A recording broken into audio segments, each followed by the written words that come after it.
तर आज आमच्या बच्चे कंपनीने खूप भारी काम केले. काय तर ते म्हणजे अननसाचं झाड आणि फणसाचं झाड लावले.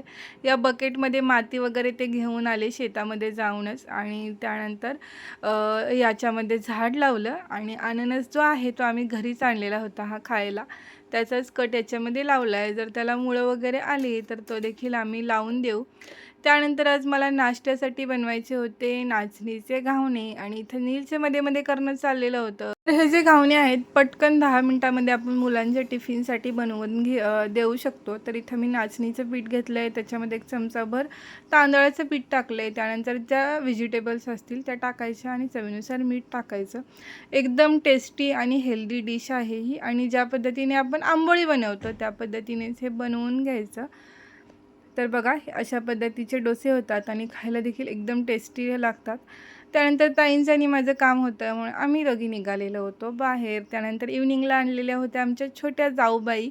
तर त्या आता दिल्लीला असतात सध्या 6 महिन्यानंतर त्या आलेल्या आहेत. मग काय आम्ही जेवणाचा मस्तपैकी बेत केला.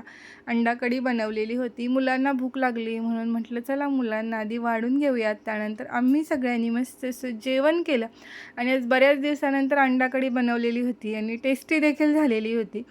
तर चला आजचा व्लॉग इथेच संपवते. बाय.